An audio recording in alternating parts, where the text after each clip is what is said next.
మీ పిల్లలు ఇంటర్మీడియట్ మరియు ఎంసెట్ చదువుతూ సబ్జెక్ట్స్లో కన్ఫ్యూజ్ అవుతున్నారా? కాన్ఫిడెన్స్ లెవెల్ తక్కువగా ఉందా? రిపీటెడ్ మిస్టేక్స్ చేస్తున్నారా? అయితే మీకోసమే ఉంది Rise app. 1 lakh question bank, performance analysis, online classes by experts, ఇంకా మరెన్నో ఫీచర్స్ తో మీ ముందుకొచ్చింది Rise the perfect guide. Description లో ఉన్న లింకును ఉపయోగించి సబ్స్క్రైబ్ అవ్వండి. నమస్తే, వెల్కమ్ టు అవర్ ఛానల్. నేను మీ సిరి. కిలారు రాజేష్, టీడీపీ అధినేత లోకేష్ ఫ్రెండ్.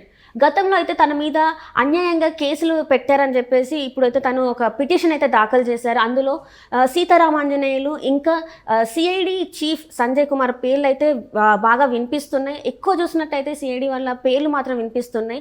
దీనికి గల కారణాలు ఏంటి అనేది మనతో పాటు చర్చించడానికి ఉన్నారు సీనియర్ పొలిటికల్ అనలిస్ట్ అంకమరావు గారు. నమస్కారం సార్. నమస్తే అండి. సార్, కిలారు రాజేష్ టీడీపీ అధినేత లోకేష్ ఫ్రెండ్. గతంలో తన మీద అక్రమైన కేసులు పెట్టారని చెప్పేసి పిటిషన్ అయితే దాఖలు చేశారు. అందులో అయితే ప్రముఖుల పేర్లు వినిపిస్తున్నాయి. ఒకటి సీతారామాంజనేయులు, ఇంకొకటి వచ్చేసి సిఐడి చీఫ్ సంజయ్. అసలు ఎందుకు సార్ ప్రధానంగా వీళ్ళ పేర్లు ఎందుకు వినిపిస్తున్నాయి? అంటే ఆ రోజు అతను విచారణ పిలిచినప్పుడు వీళ్ళిద్దరూ బెదిరించారనేది వాస్తవంగా అయితే సీతారామాంజనేయులు గారికి దాంట్లో సంబంధం అనేది ఆయన పాల్గొనకూడదు, కానీ ఆయన కూడా పాల్గొన్నాడు దీనిలో. నన్ను పిలిచిన దాంట్లో, విచారించే దాంట్లో వీళ్ళిద్దరూ కలిసి నన్ను బెదిరించారు అని చెప్పని అతని అభియోగం. అలాగే ఈరోజు చూసుకుంటా ఉంటే లోకేష్కి వాళ్ళిద్దరు మంచి స్నేహితులు. రైట్. కాబట్టి ఆ లోకేష్ గారితో పాటు ఇతని పేర్లు కూడా గతంలో బయటికి తీసుకురావడం కూడా జరిగింది. ఇతను కూడా అరెస్ట్ చేస్తారన్న ఆలోచనతో నిర్బంధంలో తీసుకుంటారని అనుకున్నారు. అనుకుంటే మళ్ళీ న్యాయస్థానానికి ఇతను ఆశ్రయించడం, న్యాయస్థానానికి సిఐడి వాళ్ళు అతన్ని మేము విచారిస్తానని పిలుస్తున్నాము, అతను నిందితుడు కాదు, సాక్షిగానే పిలిపిస్తున్నామని చెప్పని కూడా చెప్పుకోవడం కూడా జరిగింది. సరే, అది ఆ ప్రస్థానం జరిగిపోయింది. అది విచారణ జరుగుతూనే ఉంది. తర్వాత అతను హైదరాబాద్లో నివాసం అవుతుంది, కుటుంబ సభ్యులందరూ కలిసి ఇక్కడే ఉంటారు. ఉన్న సందర్భంలో అతని మీద అతను కదలికలన్నీ కనిపెడుతూ అతను ఎమ్మట తిరుగుతున్నారని చెప్పని, దానికి ఎవరెవరు అని చెప్పి మీరు తెలుసుకోండి అని చెప్పని అతను ఇక్కడ రక్షక భటుల నిలయంలోకి వెళ్ళేసి అతను ఫిర్యాదు చేయడం కూడా జరిగింది. ఈ ఉదంతాలన్నీ చూసుకుంటా ఉంటే అసలు ఎందుకు జరుగుతుంది, ఏంటి, ఎవరి కిలారు రాజేష్, ఇతను ఇప్పుడు మళ్ళీ ఎందుకు దీన్ని తెర మీద తీసుకొస్తున్నారని చెప్పి కనుక మనం ఒకసారి చూసుకుంటా ఉంటే, ఎన్నికల సమీపిస్తున్న తరుణంలో తెలుగుదేశం పార్టీని కావచ్చు, లోకేష్ బాబు గారిని కావచ్చు, లేకపోతే అధినేత చంద్రబాబు నాయుడు గారిని కావచ్చు, వాళ్ళకు కూడా ఈ కుంభకోణాల్లో భాగస్వాములు అని చెప్పే విధంగా ఇతన్ని అనుకూలంగా చెప్పమని బెదిరించారని చెప్పి అతనే చెప్తా ఉన్నాడు. మరి దానికి సంబంధించి ఇప్పుడు మళ్ళీ ఎన్నికలు రాబోతున్నాయి కాబట్టి వీళ్ళందరూ మళ్ళీ ఏదో విధంగా వీళ్ళ నిర్బంధంలో తీసుకోవాలని ప్రభుత్వం కొత్త నిశ్చయంతో ఉందనే ఆలోచనతో ఇలా జరుగుతున్నాయి. కాబట్టి న్యాయస్థానాలు పరిశీలించడం అని చెప్పి ఈరోజు మళ్ళీ అతను కోరుకోవడం కూడా జరిగింది. ఇవన్నీ చూసుకుంటా ఉంటే ఇప్పుడు లోకేష్ బాబు గారిని, చంద్రబాబు నాయుడు గారిని ఏదో విధంగా అవినీతి కోపంలోకి వాళ్ళని కూడా లాగాలని, వాళ్ళు కూడా అవినీతి పరులుగానే చిత్రీకరించాలని, ప్రజలకు తెలియజేయాలని, ఈ కుంభకోణంలో వీళ్ళు కూడా భాగస్వాములే, వాళ్ళు కూడా కుంభకోణాలు చేశారు అని చెప్పని ప్రజలకు తెలియజేయాలనే తలంపుతోటి గత 4 సంవత్సరాల నుంచి విశ్వ ప్రయత్నం చేస్తూనే ఉన్నారు. ఈ దాంట్లో వాళ్ళకి ఎలాంటి సమాచారం అందుట్లో లభ్యం కాల. కాబట్టి ఏదో ఒక అభియోగాలు మోపుతున్నారే తప్ప దానికి నిర్దిష్టమైనటువంటి ఆధారాలు వాళ్ళ దగ్గర లేవు. అవి కూడా న్యాయస్థానాలకి సమర్పించటంలో, న్యాయస్థానాలకి అందించడం లేదు. మరి ఈ పరిణామాల్లో ఏదో విధంగా వీళ్ళని ఇబ్బంది పెట్టాలి, ప్రజాక్షేత్రంలో ఇప్పుడు తిరగనివ్వకూడదు.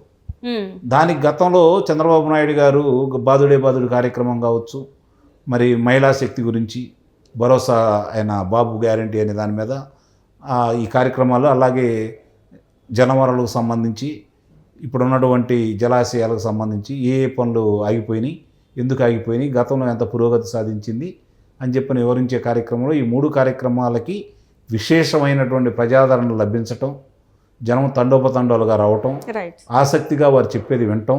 గతంలో ఇదే ప్రజలు ఏంటయ్యా ఈయన ఇంత దీర్ఘంగా ఉపన్యసిస్తున్నారు, ఇది వినలేకపోతున్నాం అనే భావన కూడా వ్యక్తం చేసిన వాళ్ళు కూడా ఈరోజు ఆయన చెప్పింది విని ఆయన వెళ్ళిన తర్వాతే మళ్ళీ వెళ్తున్నారు, అంత ఓపికగా వింటున్నారు. అంటే ఆయన చెప్పే నిజాలని చెప్పిన వీళ్ళకందరికీ అర్థమైపోయినాయి అని.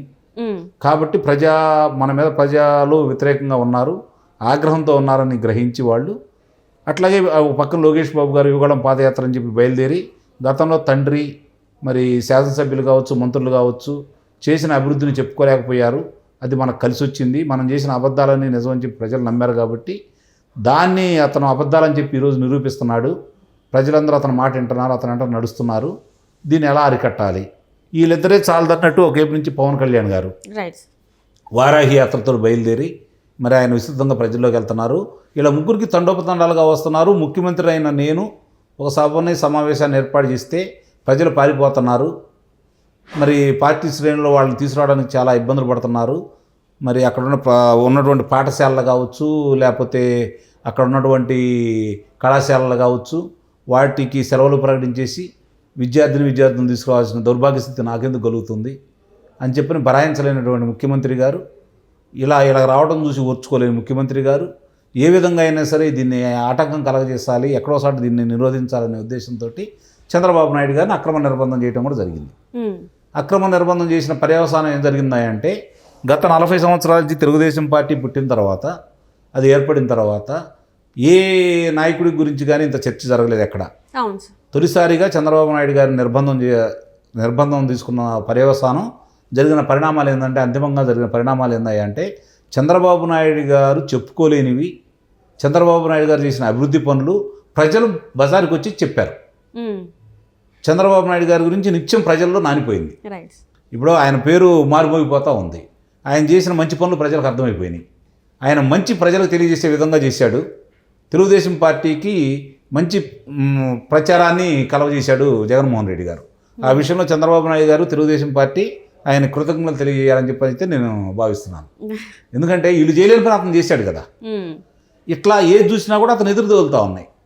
ఇలాంటి పరిణామాలు ఏదో ఒకటి చేయాలనే తలంపుతోటి అతను అట్లాగే ముగింపు సభ చూసుకుంటా ఉంటే, మన యువగళ ముగింపు సభ నవ్వుతో నా భవిష్యత్తు అనేటప్పుడు గతంలో జరిగినటువంటి నందమూరి తారక రామారావు గారు ఉన్నప్పుడు జరిగినటువంటి కొన్ని మహానాళ్ళు కావచ్చు, లేకపోతే రైతు సదస్సు గుంటూరులో జరిగినటువంటి 94 జనవరిలో జరిగినటువంటి రైతు సదస్సు కావచ్చు, మరి మొన్న జరిగినటువంటి మహానాడు కావచ్చు, గతంలో చంద్రబాబు నాయుడు గారి ఆధ్వర్యంలో అదే గుంటూరు పరిసర ప్రాంతాల్లో జరిగినటువంటి యోగార్జున సదస్సు కావచ్చు, నవ్వుతో నా భవిష్యత్తు అనే రీతిలో జరిగింది. దాన్ని తలపించే విధంగా, దాన్ని గుర్తు చేసుకునే విధంగా మన జరిగినటువంటిది అద్భుతంగా విజయవంతం అవటం కూడా తట్టుకోలేకపోతున్నారు.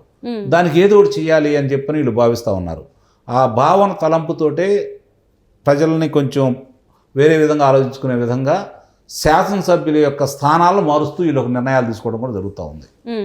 దానికి ఎదురు తిరుగుతూనే ఉన్నాయి. కొంతమంది ఏమో పక్క పార్టీలు కలిసి చూస్తున్నారు, కొంతమంది ఏమో మా నెత్తిన పాలు పోశారు, మేము ఎన్నికలకు దూరంగా ఉందాం అని చెప్పి నిర్ణయించుకుంటా ఉన్నారు. ఆ పరిస్థితుల్లో ఇప్పుడు వాళ్ళకి పాలు పోవట్లేదు ఏం చేయాలనేది.